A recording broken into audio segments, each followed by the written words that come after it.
On behalf of the Fort Worth Native Prairie Association of Texas chapter, we'd like to welcome you, and we're glad you joined us.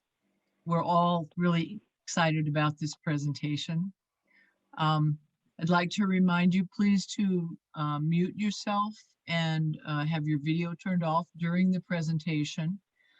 If you have questions, please enter them in the chat, and we'll cover them at the end. And I think that's all I need to say. I'd like to ask Michelle to please introduce our speaker for tonight.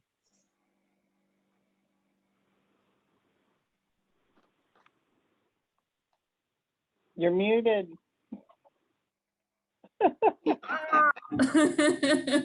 I'm Michelle Biaronca, and I am a chapter member, board member of the Fort Worth chapter of the Native Prairie Association of Texas, as well as the state organization.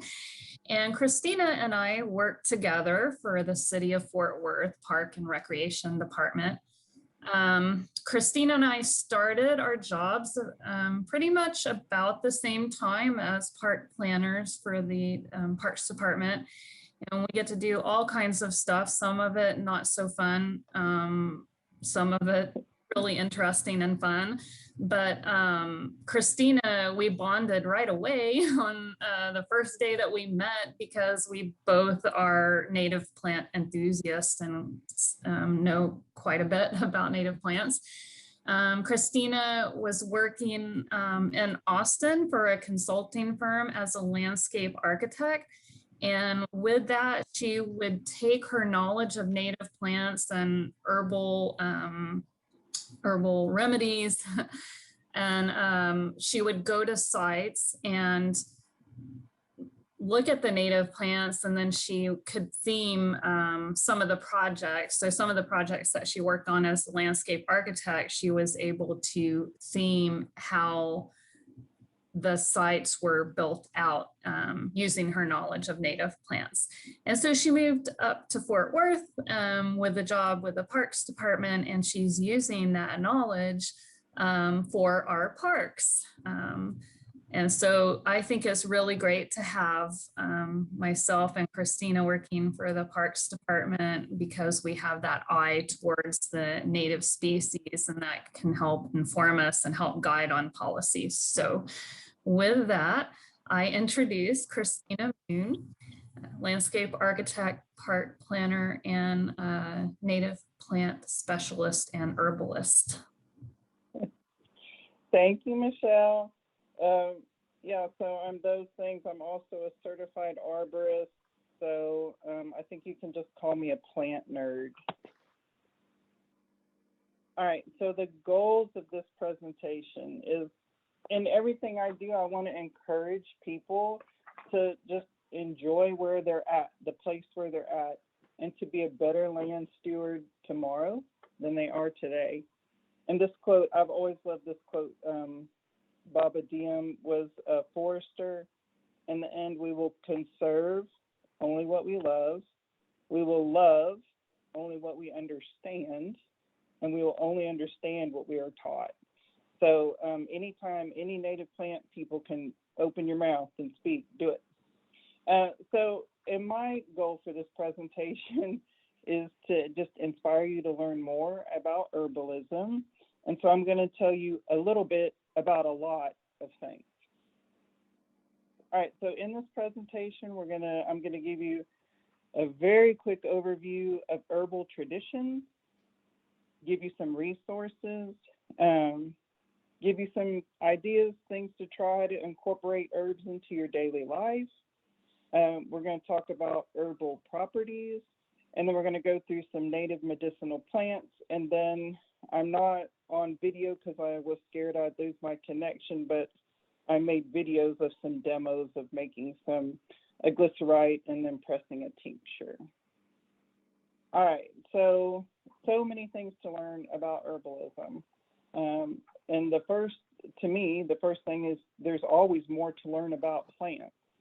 You can learn, I mean, y'all know, you can learn plant biology, ecology, and then in herbalism, some some people call it more woo-woo. When you start talking about plant essence, flower essence, and energies. And you can learn more about yourself, just the human body. So if you want to take a tea because you feel like you have a cold or your hands are cold and you want to improve your circulation or whatever the issue is, you need to have a fairly good understanding of the human body. So you could learn a lot more about the human body as part of your herbal training. Obviously, we're Western herbalism here in the States, and that's based on a long, long tradition. So Hippocrates, 400 BC, he was a Greek physician, and his mantra was, let food be thy medicine, right? So we don't necessarily have to take medicines. We should just be intaking what our body needs all the time. Then we'll fast forward to Nicholas Culpeper, early 1600s, botanist, herbalist, physician. And the very interesting thing about him is he was also an astrologist. So he looked at, and there's plenty of herbal traditions that look at a plant based on an astrological symbol. So he also then would create medicines or give remedies to people based on lunar cycles and what are their sign. And that's all very fascinating to me, but I know almost nothing about it. But that's just another aspect of herbalism. Then we get to Samuel. Yeah. I'm sorry. Could you speak up just a little bit more?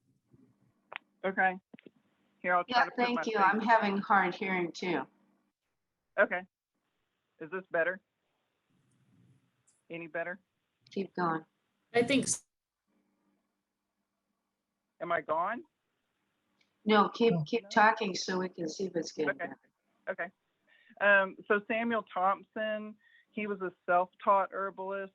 If you've ever heard of Thompsonian medicine, that's really when American Medical Society started to come in to its own. And herbalists, there was starting to be this back and forth about only people with a medical degree and research could practice medicine. So herbalists today will not tell you, oh, you have migraines, you can cure that with something. They can only say, you can't, make any medical claims. So you can say, well, this herb is a great ally for migraines or whatever your issue is. Right. Other herbal traditions are Ayurveda, which translates into knowledge of life. I'm just starting to learn more about Ayurveda. And it focuses on these three energies, Vata, Pitta, Kapha. If you want to learn more about this, I highly recommend lifespa.com, I think it is, just because he'll take this ancient wisdom and pair it with research, Western scientific research that's done and kind of prove up that the ancients really knew what they were talking about. And then Chinese medicine, I know zero about, but again, it's been around for thousands of years. Obviously, they know what they're doing. It works, or else, right, they wouldn't keep doing it. And that's based on 5 elements. And then also here, we have the Native American healing traditions. All right, so here's this picture on the right is just some of my personal resources. So you can, for more information, again, you could look at societies, the American Botanical Council, that's based in Austin. Mark Blumenthal, he's a well-known herbalist. You can check them out. They do a monthly publication and talk about a lot of research that's going on. Usually they pick 1 or 2 plants and give you research that's done throughout the ages and current, just full of information there. If you wanted to become a registered herbalist, I'm not interested. That's a lot of school and paperwork. I just like playing with the plants. but you would go through the American Herbalist Guild, renowned herbalist. So I put in there, find a precedent. So my degree is in architecture and landscape architecture. And one of the things that I was told was find a precedent, find an architect that you really love their work or you love their philosophy, and see how they responded to different situations and different challenges. And so I would say that the same about herbalists. Find somebody that is studying the same thing that you're interested in or has a philosophy similar to yours. So I have a list here of some kind of current well-known herbalists. So Rosemary Gladstar, she's kind of in the middle of that picture, the Herbal Recipes book. She's done many, many books. She's been around since the 60s and really started getting herb schools going. And I think she also has an herbal conference. I don't know if it's annual, but she's having conferences. She's very well known. Margie Flint, that blue book kind of towards the top, I find her fascinating.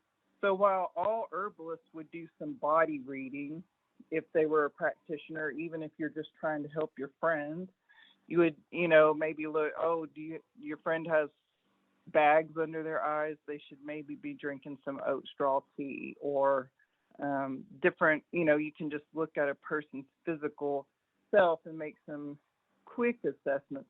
But Margie Flint, that book, The Practicing Herbalist, is just amazing.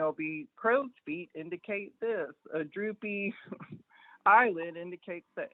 Amazing.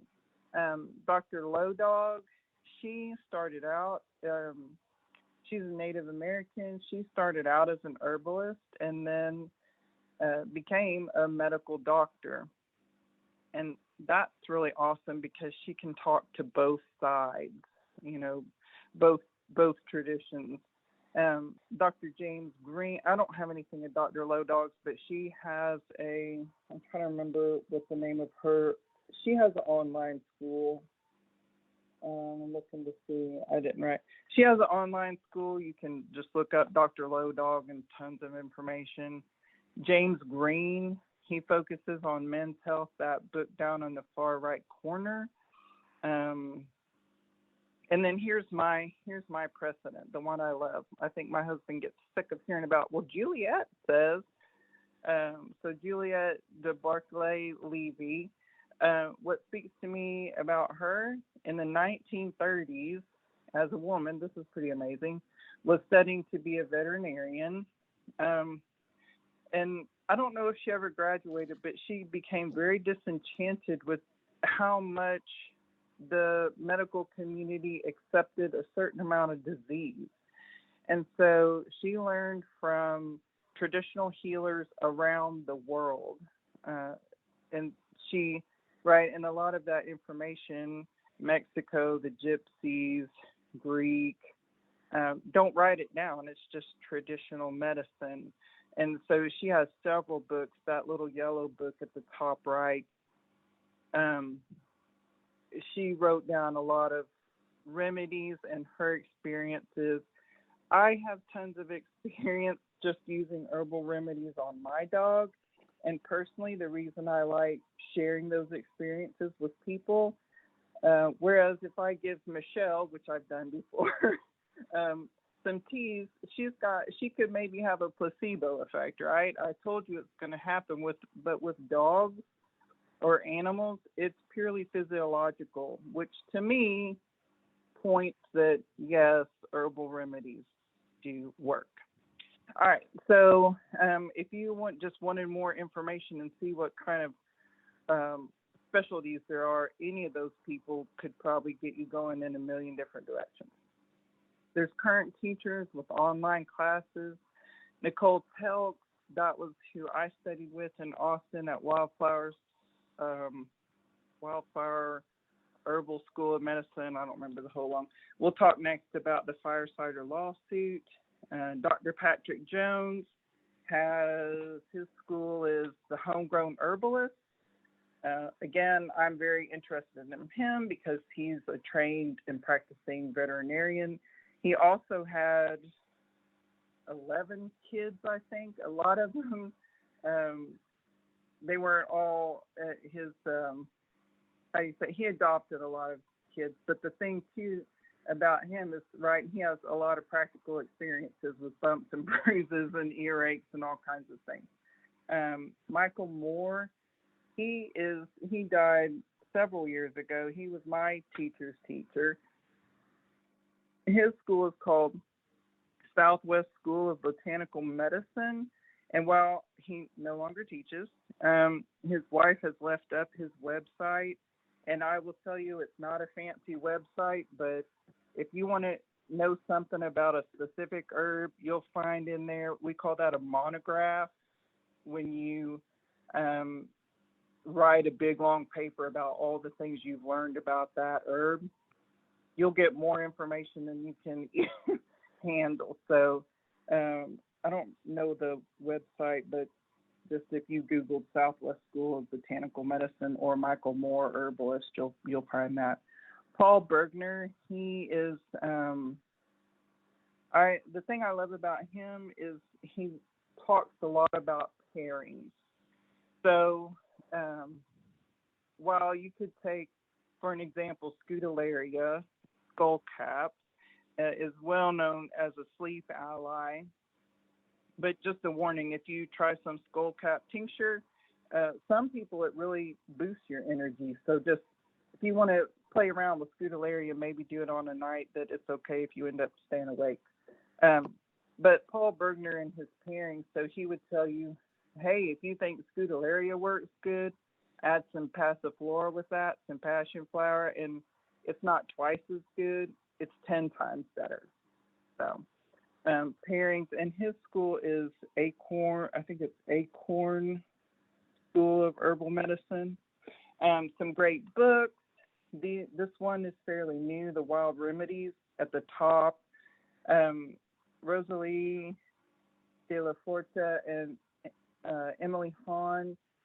Rosalie has a lot of things going on right now. I haven't followed her that much, but I see her name pop up everywhere, and she's on podcasts. And the thing I love about that book right there, that would be a great jumping off book for anybody who wants to get more into herbalism, because it starts out even just talking about how do I get to know that herb or herbs better. Talks about how you might wildcraft or grow your own, and then they dedicate, I think they have maybe 10 plants in that book, but each chapter is a specific plant, and they give recipes. For instance, chickweed pesto and tinctures and medicinal things and teas. So I highly recommend that book. It's really new, so you might not, it might not be available at the library. Braiding Sweetgrass, I recommend that for anyone because it really encourages people to think about our impact on the plant communities and plant life. And Robin Wall Kimmerer talks a lot about the honorable harvest. She's a Native American and also a professor. I forget what her specialty is, but she has her writing style is very beautiful and engaging. But braiding sweetgrass, that's what Native Americans, they would burn sweetgrass as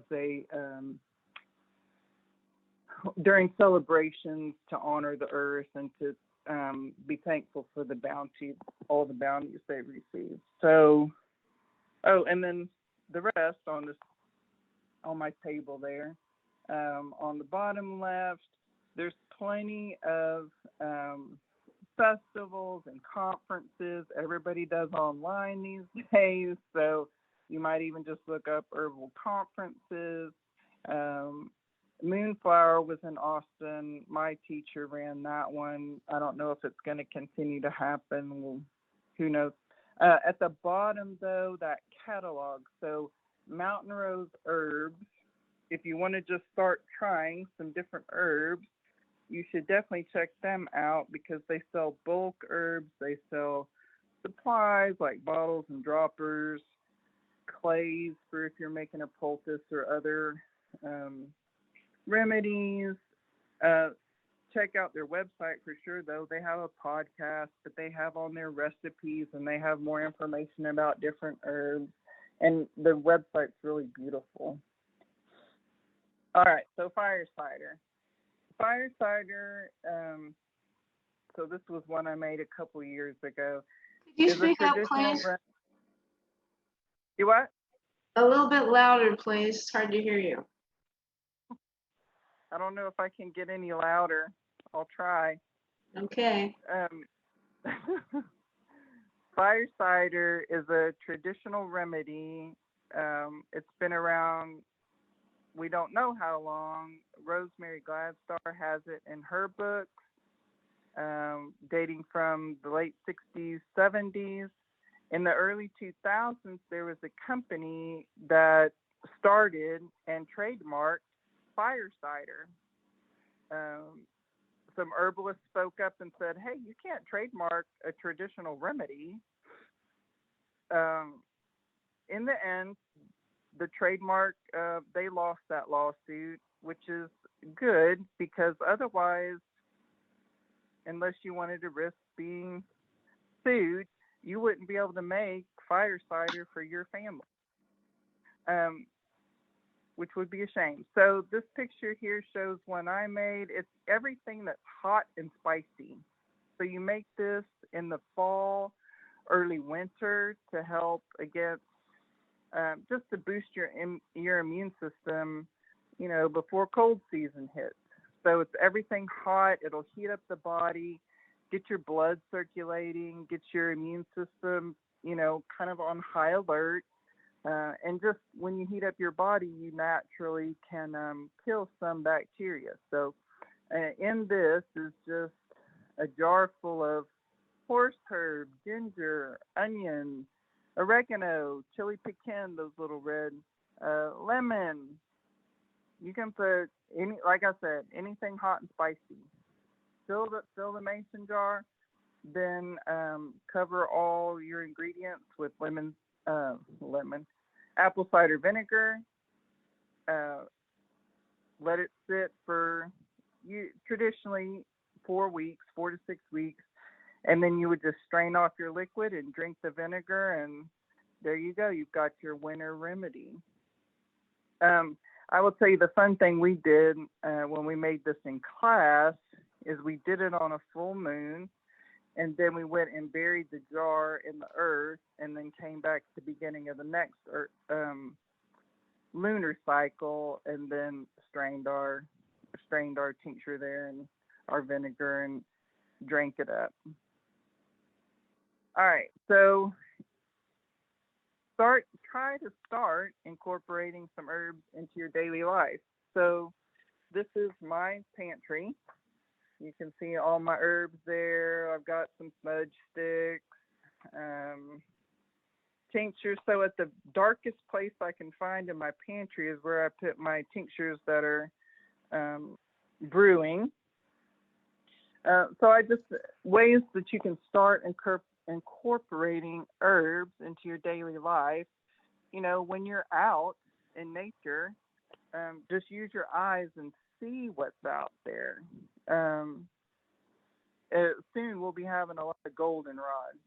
That I really like goldenrod. It's a good allergen, an ally for people with allergies. I like to just put it in some vinegar, let it sit for even just a couple days, a couple weeks, take the plant material out, and I just use the vinegar on my salad. But when you're out, so look, if you come on a field of goldenrod, see what's buzzing around it. Is it growing in the shade? Is it growing in the sun? So use all your senses. What do you see? And then smell it. A lot of times, even just the smell, for sure the taste, can tell us what it is that plant might be good for.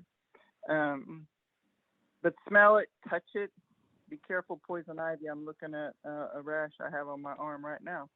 And taste it, but let me just give you a warning. No, don't taste it unless you know what you're looking at. If you go to the grocery store, you'll see tinctures. Most grocery stores these days have a bunch of tinctures, and you'll see astragalus.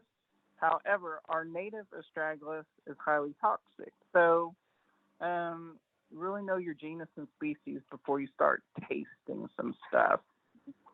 And then I'll give a shout out to using your ears. So I don't know about y'all, but when I'm out, I love listening to just hear what the plants are trying to, I feel like they call us sometimes. So cottonwood and gamma grass. I know when I'm walking in the pasture sometimes, I'll hear something behind me and I'll turn around and went, oh, it's just you, gamma grass. Okay.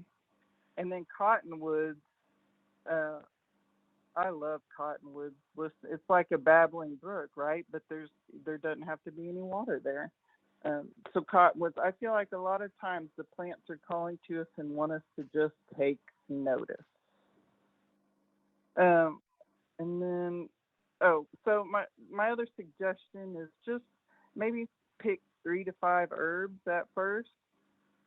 Just observe what's going on, maybe grow it, watch the life cycle, make teas, buy tinctures, and then if you want to get into more of what we call woo-woo, you could do a flower essence where you fill a tub with water, and then people take baths with rose petals all the time. That is a flower essence. That's a bath, a flower essence bath.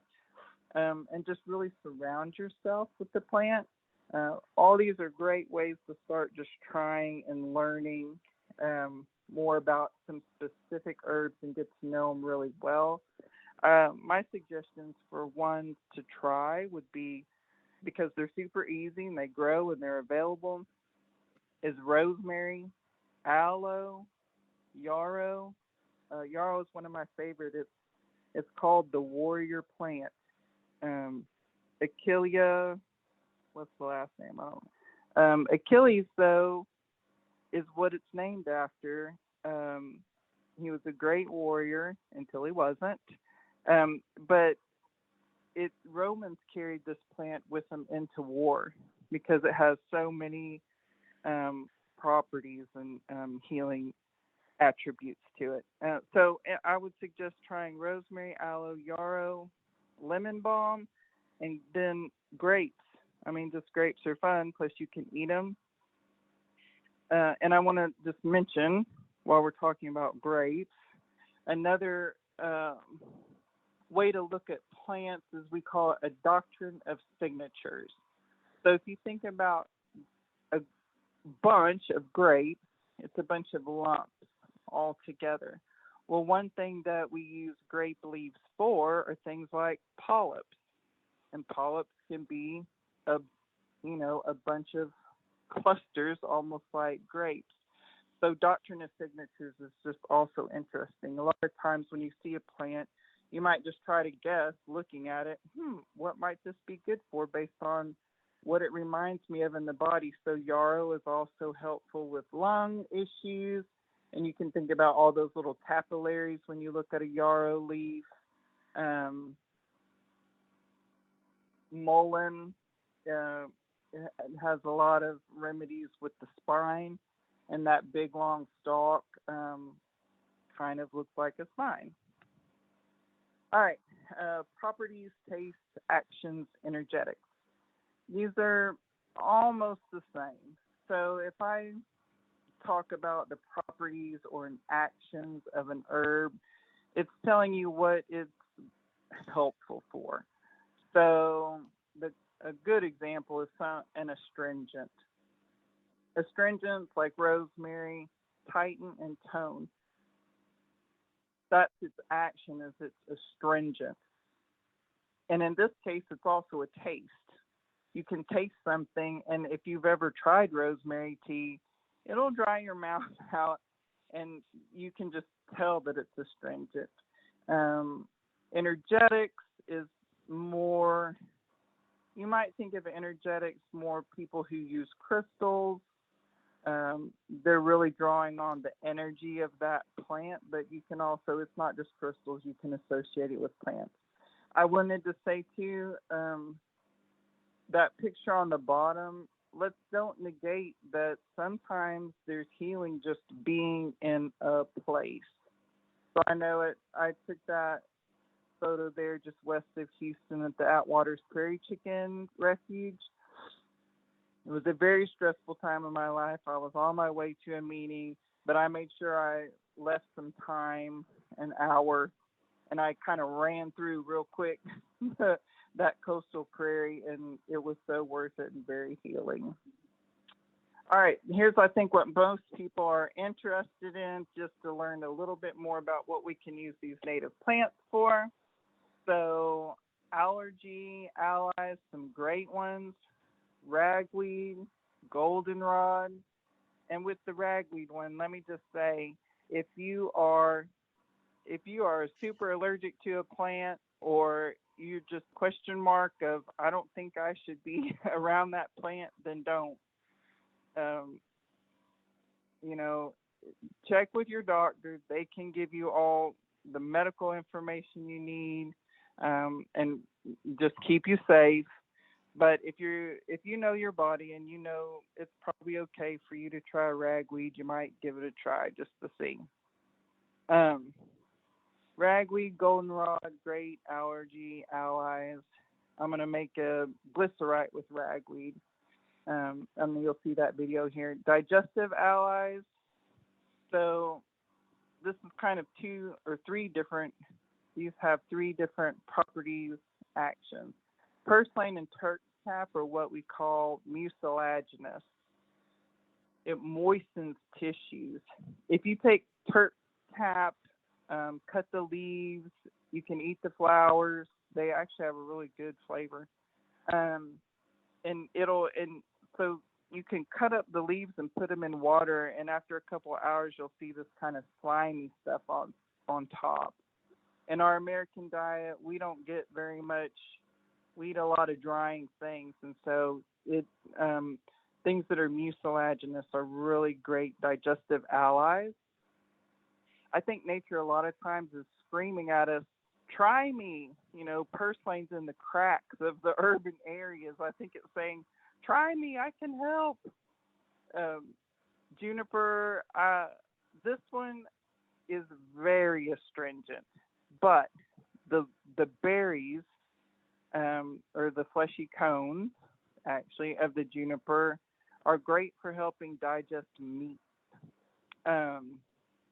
Yopon holly, inflammatory, is our only native caffeine, which also is a great ally. A hormonal ally for all us ladies out there. I feel good even just when I'm around evening primrose. But there's dried herbs you can get. Plenty of people make little capsules you can get. Highly recommend. If ever I start to kind of break out, my face starts getting a little broken out, I can take evening primrose for a day and a half and my face is clear. So, highly recommend it. Over there on the right, that was a passiflora that I had to leave at our last house. I loved it. It was a beautiful one. I think that's a finnis, passiflora affinis. All right, immune and blood allies. Coneflower, echinacea. I love echinacea, but let me just say, herbalists disagree on if it's okay to use this all the time. Some herbalists will say, yeah, you can use it every day. Myself, plenty of others say, no, you know what? It's such a strong immuno response.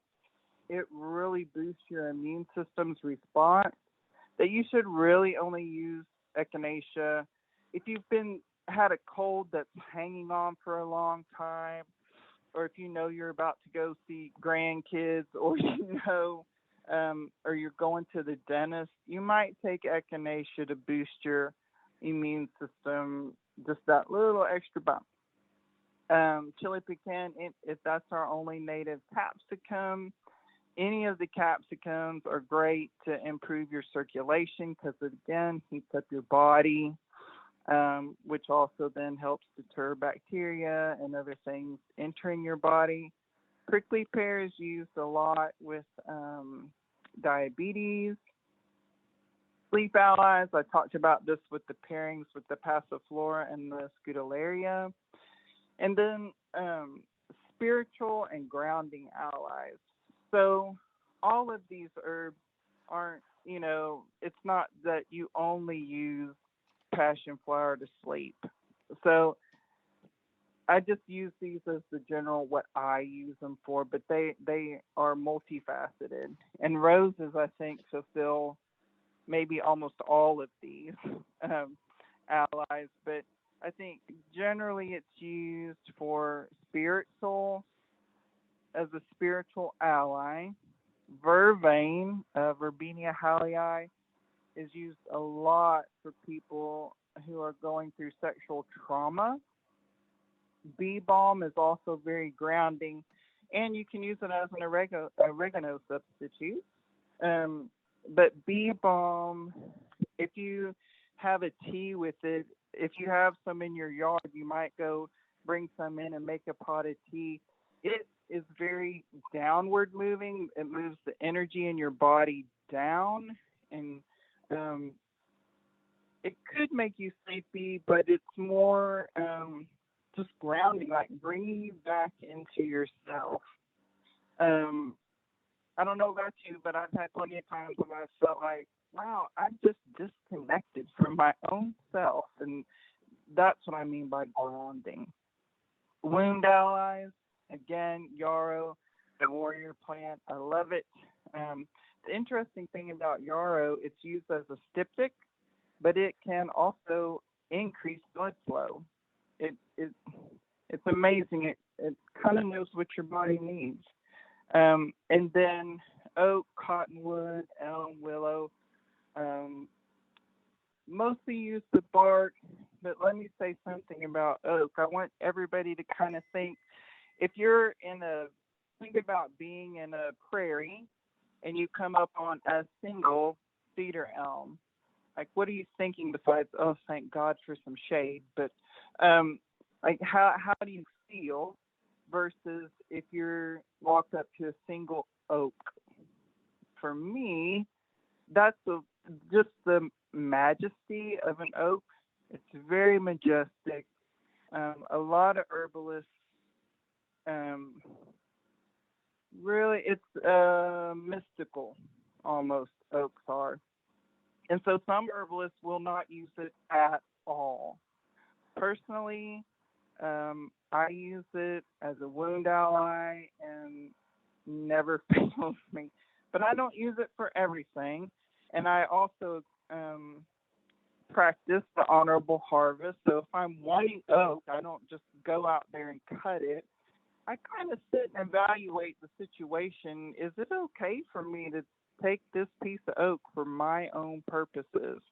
And then the other thing I would say, again, nature often is screaming at us, I can help. There's been times when I really wanted to use an oak tea for wounds, and I didn't feel like I should be cutting on that oak right then. Michelle mentioned my beautiful post oak out there, and that one is the giving tree to me. And I've gone before, and then I've walked back around and come by it again, and I've found on multiple occasions a tiny little branch that's fallen that I can use leaves and twigs. So, but just another thing with herbalism to think about if you want to get more into the woo-woo or more honorable harvest and just being respectful and looking at plants as communities or other beings. I think I'm going to skip real fast on this so we can go to the videos. We can come back if you want. But other medicinal plants, again, things people call weeds, we probably should be eating a lot more. All of those on the left come out oftentimes, most of them in the spring, which is when our bodies are really wanting to detox. And these are all great detoxifiers, liver cleansers, kidney and gallbladder allies. And then a lot of your culinary herbs are also great digestive allies. All right, so I'm going to play a video here of me making my sinus relief. It's a glycerite. It really tastes awful. So a lot of times if there's something and you know it tastes bad, sometimes you just make a tincture, and because you can just take a couple drops and you're done. But with the glycerite, it's a little bit sweet, so it kind of hides it a little bit. So that's my ambrosia right there, standing tall and beautiful towards the bottom on the left. You've got a nightshade, and in the back on the right inside my caged garden there, that's a mullein. The Doctor and the Signatures idea with the flower stalk coming out that looks like a spine. Let me get to the video. Come on.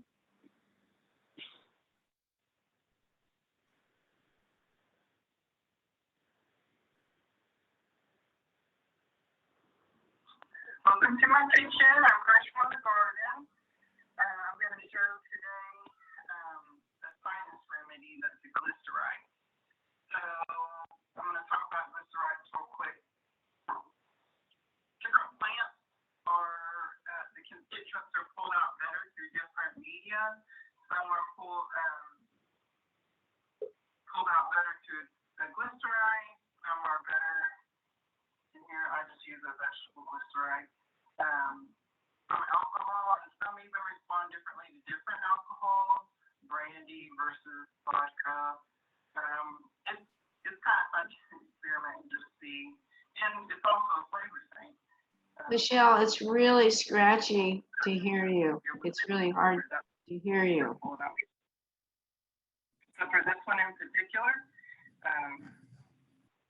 not only the plants that I'm using respond well to this, but the flavor of this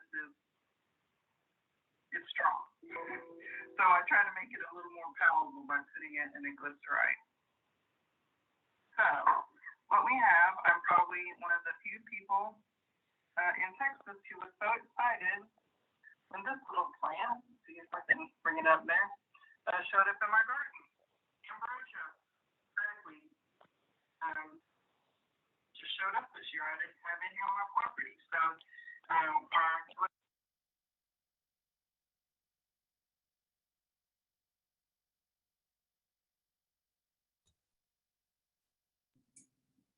Christina, I think people are having trouble hearing the video. So when you share the screen, the video clip can be optimized for sound. Did that box get checked? where is that box? When you pull up the share screen, there's a box on the bottom left corner.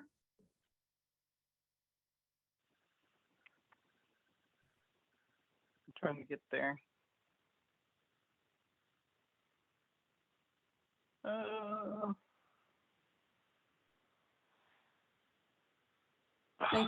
think you may have to get out of that and go back to just the share screen. It's on the very first share screen. Share computers. If you're currently sharing, you may have to unshare first. Yeah, I think Get that so. share screen to come up. Avoid. Okay.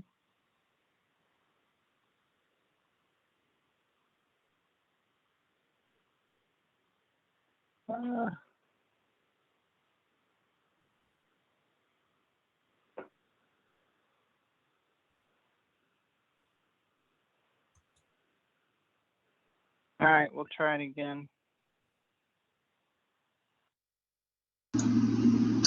Welcome to my kitchen. I'm fresh from the garden. Much better. I'm going to show today a sinus remedy that's a glycerite. So I'm going to talk about glycerites real quick. Different plants are, the constituents are pulled out better through different media. Some are pulled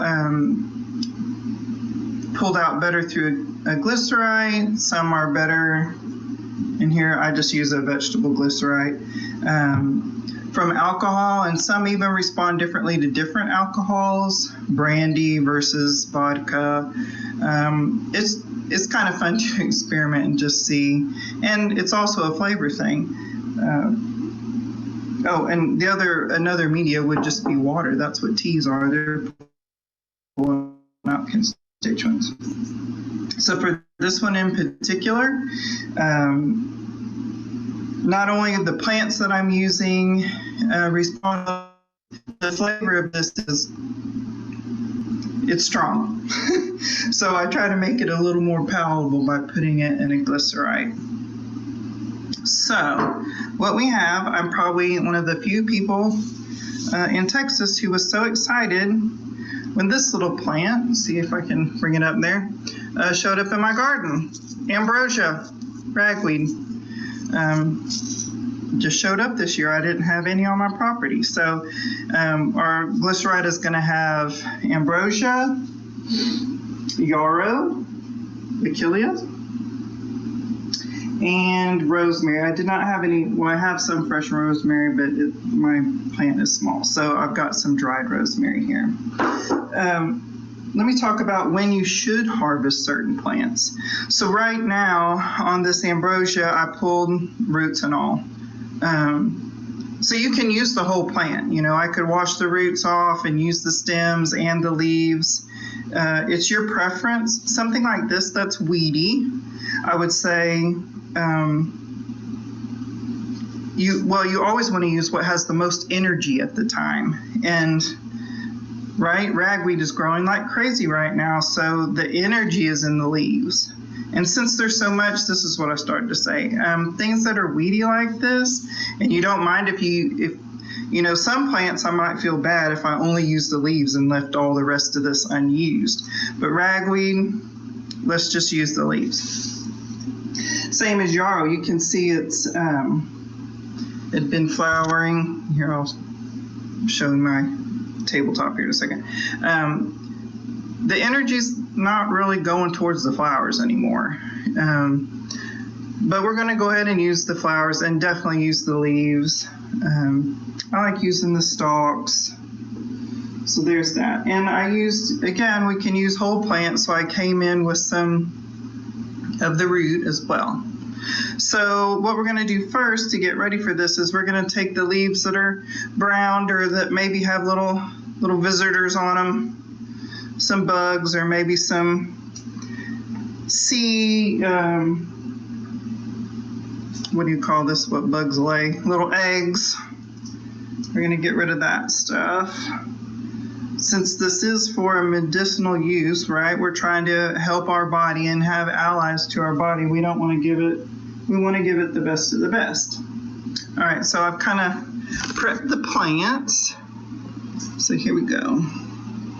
So I'm going to measure out, waiting for it, there it is, the scissors. So here, we're just going to take the leaves.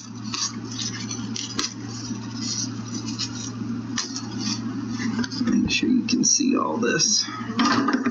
And I'm just going to cut it. You know, some people just use the whole leaf and not cut it. My thought is that, you know, you really want more surface area for that glycerite to come in contact with. So I cut them, you know, some people cut it really small, some bigger. This is called macerating. So we're just going to macerate these leaves, starting to really smell strong. My nose is running already. And I'm getting that cool the staining on my fingers from the sap from the plant. Another thing to talk about, so I'm mixing fresh and dried plant material here. That's not really a big deal. Well, it would depend on what tincture you do. There might be tinctures where you really want to do all dry, all fresh, but it just happens to be what I have available, so that's what we're using. I'm gonna get some stems because I need to get this weight. Oops, there's a little visitor. We won't cut him up.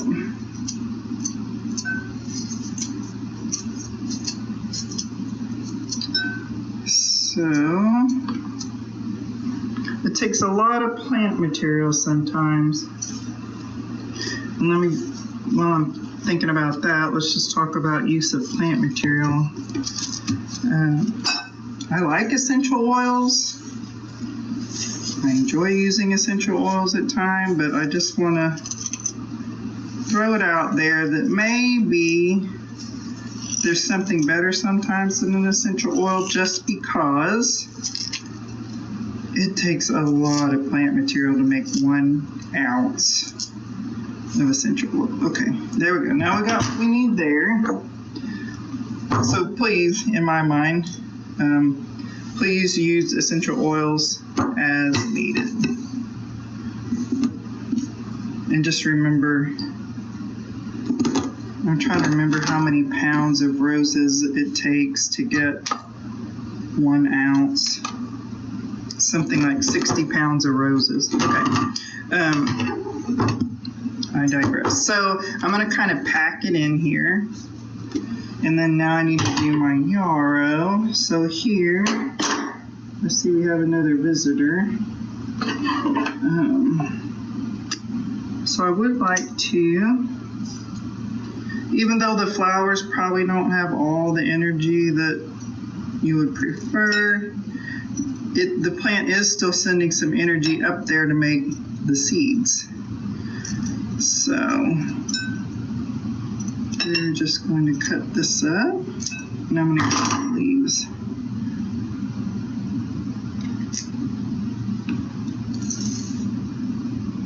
There we go. Now this smells very good. The ragweed is a little strong, but the yarrow I love. It makes a wonderful tea.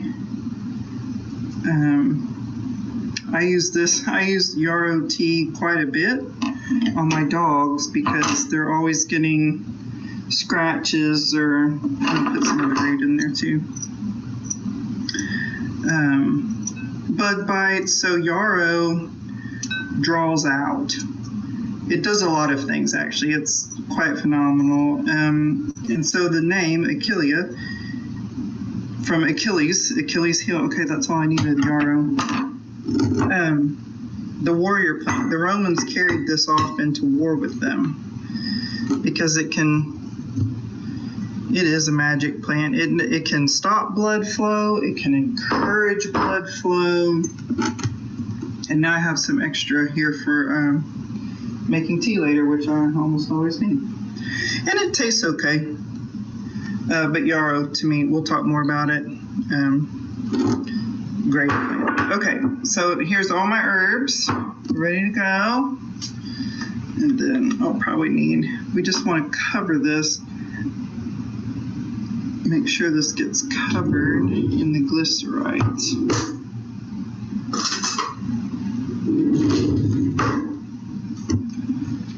So then we can mix it up. What I'm trying to do is just make sure the glycerite gets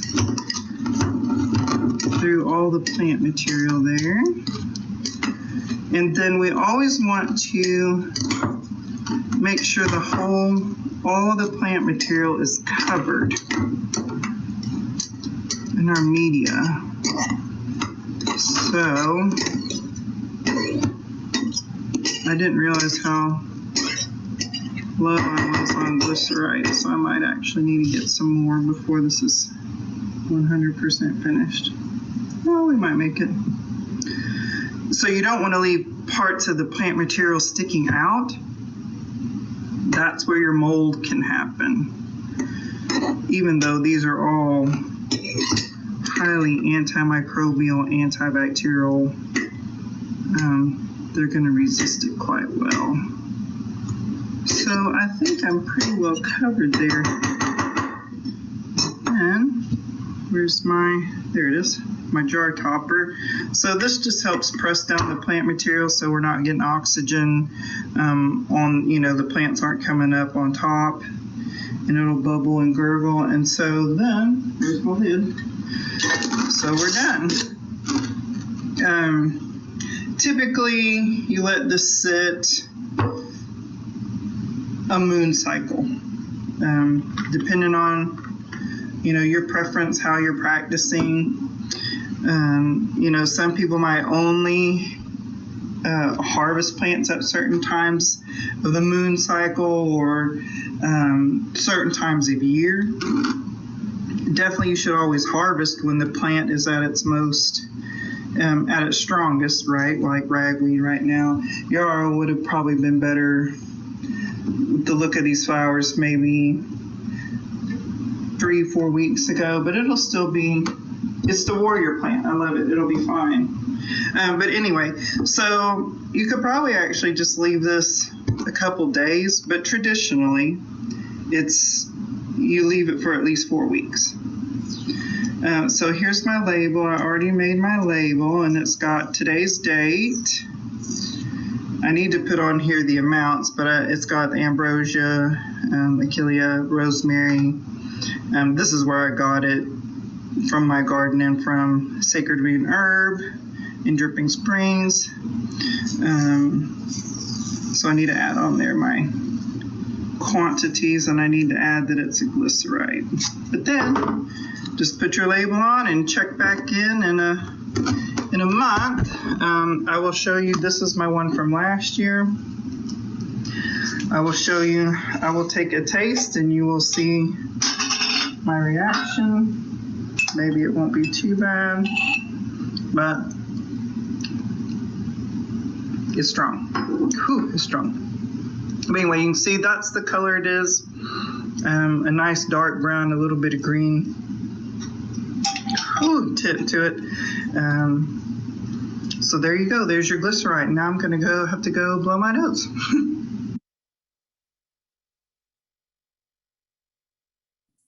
So can you tell us what glycerite is? Like how it's acting as a carrier for the herb?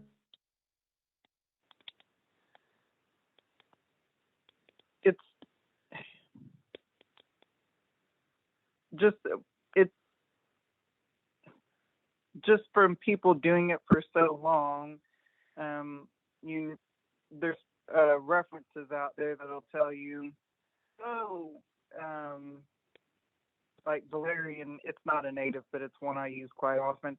Valerian is drawn out best with vodka, or there's references out there that'll let you know what pulls out the constituents the best.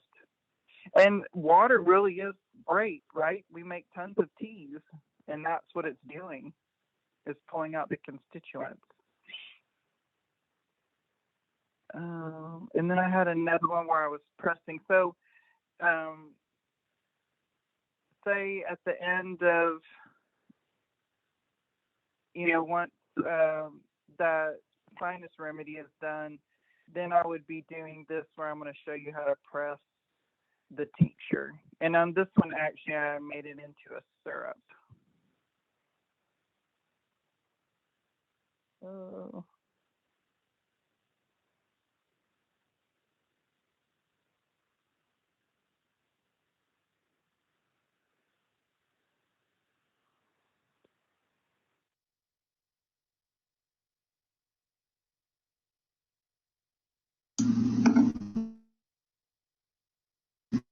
Hello, welcome to my kitchen. Today we're going to press the tincture to make syrup.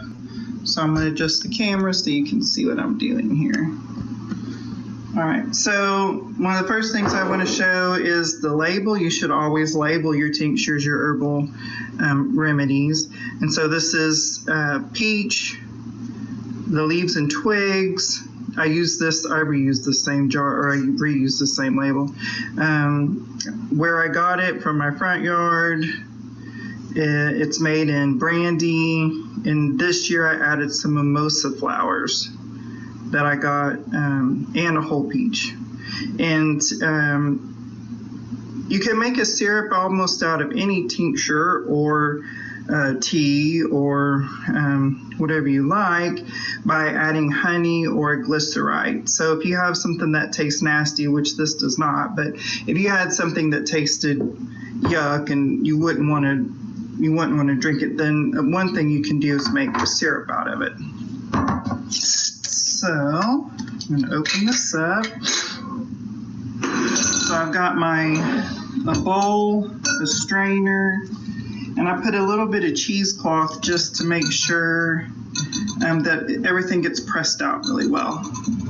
And I've got a glass topper in here to help hold down there it goes. There's my jar topper. I think it smells really fabulous with that brandy.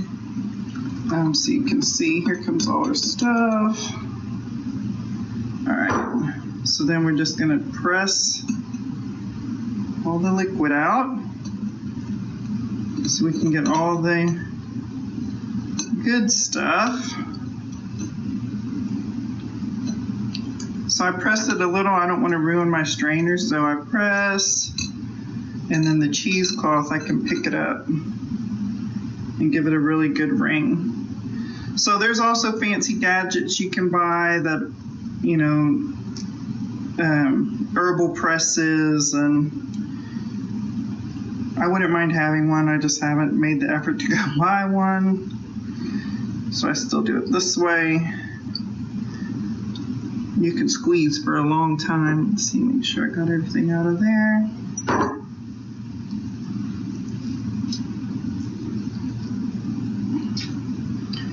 All right, so now you can see that we're left with just this clear liquid.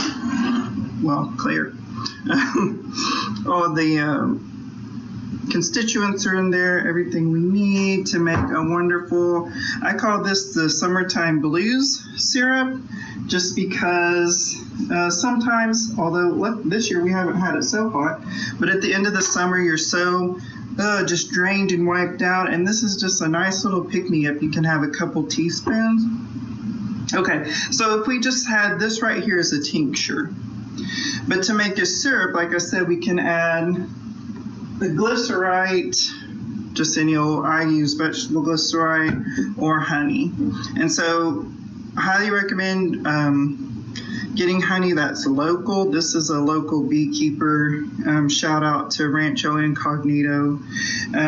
Fabulous honey. So for this one, it was 6 ounces of brandy. I'm going to put 1 ounce of honey. This is an 8-ounce jar, so I'm just going to pretty much eyeball 1 ounce.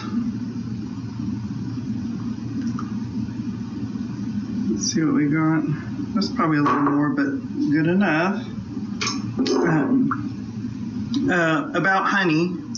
This honey is its own magic food. It's highly nutritive. It will, I don't know, it kind of just cures your soul, your brain, you know, just gives you a warm, fuzzy feeling. But also, one of its greatest properties is that it's antibacterial. So it is great for rashes and burns, something that you want to keep bacteria out of. And I think everybody knows, but I will say, just for the record, be sure no children, you know, babies under 1 year old should not be having honey. All right, so we're mixed here. I can show you this too. Just, oh, what we had in here. So we had, I cut up the peach. These are the peach leaves, a little bit of twig. I'm not seeing the mimosa flower mushed down to nothing. There was the mimosa flower. So now we've got our tincture here, or I mean our syrup. So here's our syrup. And again, instead of honey, we could do glycerine.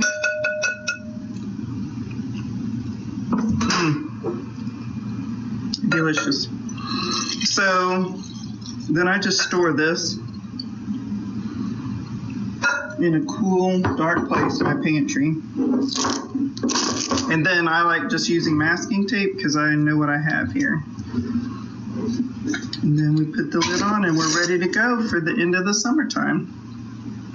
I wanted to show you one other quick tidbit. This is for in the fall. I was going through my pantry and didn't realize I had this. So this is honey fermented garlic. Garlic it's not a cure-all for everything, and of course we can't say it cures anything, but garlic, antimicrobial,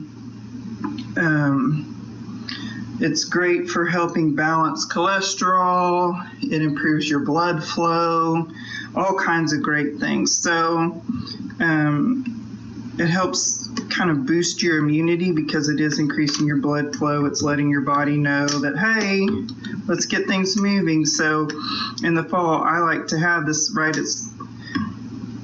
Let me back up 1 second. So garlic loses its medicinal value once it gets to be a certain temperature. And so it's best to have it raw if you want it for medicinal purposes. So like I said, I just do this, you just peel all your garlic, shove them in a jar, fill it with honey, and then it's palatable.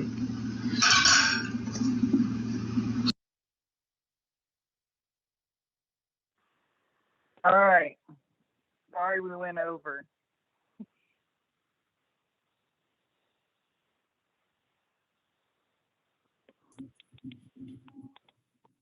Do you have any more slides in your presentation? Nope. That right there was the tea I made with my leftover yarrow. And I've been using it on my poison ivy. I think we had a couple of questions in the chat, but I wanted you to speak about when you cut your finger. I don't know, that was maybe a month ago, and tell everyone what you did to heal that up. Yeah, so I was working on the goat barn out there, and I didn't have my gloves on. Lesson learned. I probably learned that lesson 20 times now. And blood everywhere. I looked really cool because I had blood on my jeans and my work shirt. Thought I looked like I was really tough. But again, yarrow, I just went to my garden, chewed up some yarrow, put it on top of that one.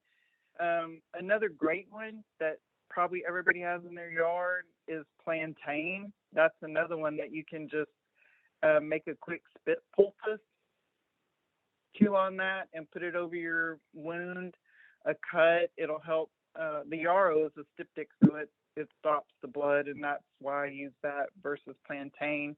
But a lot of times I'll even do yarrow and then put a whole plantain leaf, kind of chew it a little bit and use it as my Band-Aid. All those things, though, the blood stopped before I even got into the house with the yarrow. And I think that I can't even see. I had a giant cut on each hand. And on my left hand, I don't even know where it was anymore. My right, it was a deep cut, so it's still healing a little bit. But yeah, I love having those things that are just available right there. And then on the yarrow that you're growing, is that just wild yarrow and you somehow collected seed and corralled it into your pen, or did you buy some horticultural yarrow? So I did buy that, but it is supposed to be native. In Austin, there's plenty of places you can buy native plants, and that's where I got that one. On that picture, though, I did want to talk about a couple of those other plants. Way in the back is rue, native or Mexicans a lot. Central Americans use that. It's used for smudge sticks, which is spiritual healing, cleansing. But one of the remedies they use is they will just take yarrow and hit somebody in the head with it to help cure a headache. I've never tried that, don't know, but that's an interesting one. It's also very good for my chickens. In that picture too is kind of the yellow flower is dill. I'm not sure what medicinal value it has, but I like the flavor. But at the bottom right, that little kind of white flower and the big broad leaf, that is lemon balm, which is one of the things I mentioned I think everybody should try. It makes a wonderful tasting tea just in and of itself. But this is a plant, it's Melissa officinalis. Any plant that you see the genus and the species is officinalis, that was what Romans used in their official in their big gardens, their herbal gardens. But Melissa there is known to be very uplifting. So if you're having a day when you're like, here we go again, or if you just need a pick-me-up, and you might have seen my notes there, if there's any Harry Potter fans and he takes the liquid luck and then just suddenly he's smiling and everything's going great and blah, blah, blah, that's what Melissa is. So I highly recommend trying that herb. And plus, I think it just makes a wonderful tasting tea.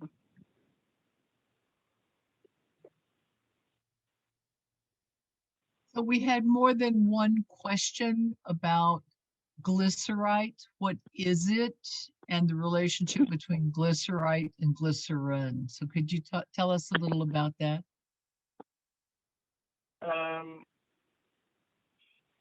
I don't really remember now. I've used it so much, I just used it. I know you can get that. I use the vegetable glycerite. I know you can get ones that aren't vegetable, but honestly, I can't tell you what it is now.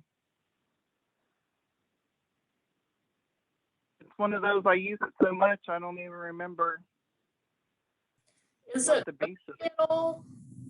Is it oily at all, or it's more like water based? It's real thick. It's real thick. So it might be part like a glycerin. I mean, it is a glycerin. That's a good question. I can't answer that. No, when I looked it up as we were speaking, the information looked like you use glycerin and add the appropriate herbs to get the glycerite. Oh, maybe that's it. Thank you for correcting me. I think you're correct in that it's a glycerin, and then it makes the glycerite. You're right. Yeah, It's so like taking water and adding herbs, and you have tea. Yeah. Okay. yeah, it's like a carrier, some way to carry Yeah. the chemical composition that you're getting. And so we had another question also about how long do you have to, does it take to ferment garlic?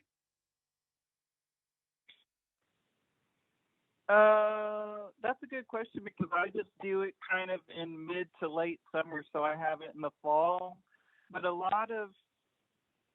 that's a very good question. How long? I would say a minimum is 4 weeks.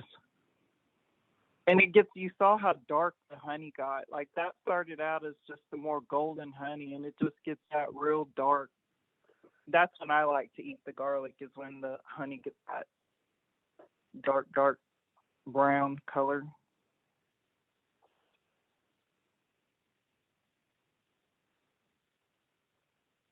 And I have a question from my childhood.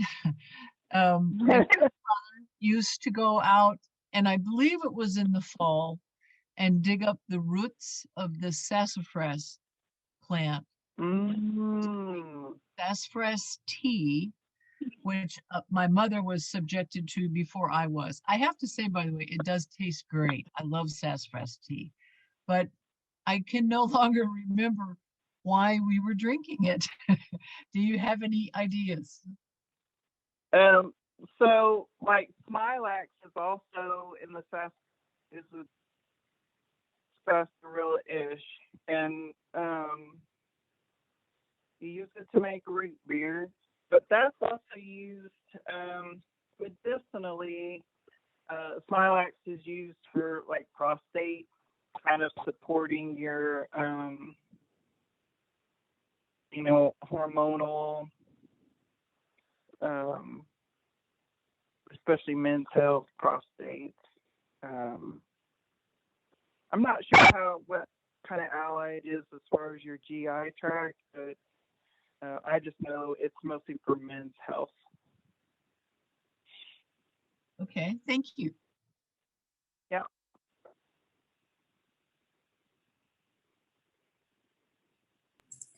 Another question was, I think probably no, not the answer, but it was from the very beginning. You were talking about using goldenrod.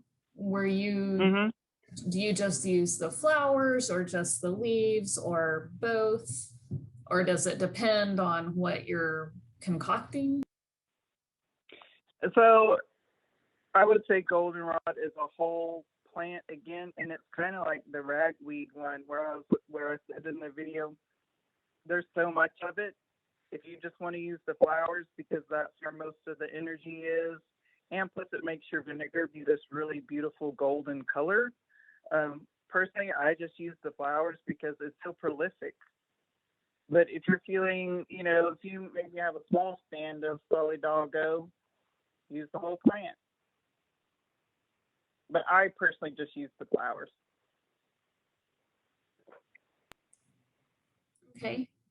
Yeah, I guess the goldenrod is also a plant that you can use for dyeing wool, also for the color. Yeah.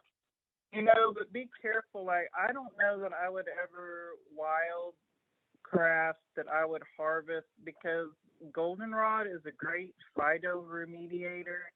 It is fabulous at pulling heavy metals out of the soil. And so for that reason, I wouldn't go out into an open field where I didn't know what was being, that I didn't know what was in that soil. I wouldn't use that goldenrod. I would grow it specifically just because it does uptake a lot of toxins. I think that's good advice.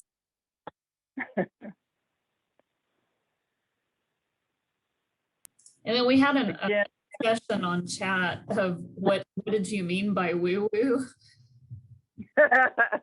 So woo woo,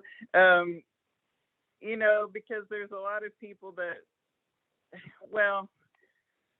you think of herbalists and you might think of long-haired hippie, alternative medicine kind of people that use crystals and talk to their cat, and so they might my husband just looked at me and went, that was you. That's funny.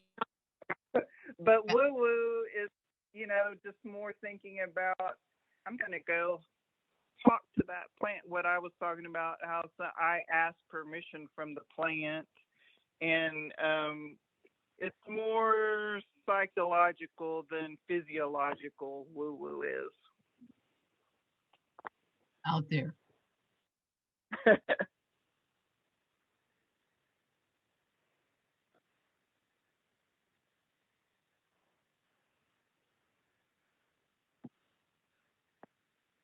Hopefully I gave you lots of good resources, things to look for, other things to consider. If I'm happy for Michelle to share that presentation if you want.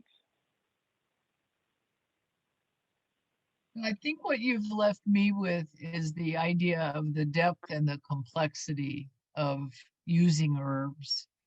Appear to be, I mean, there's a ton of knowledge behind Yeah. the selection and the preparation. So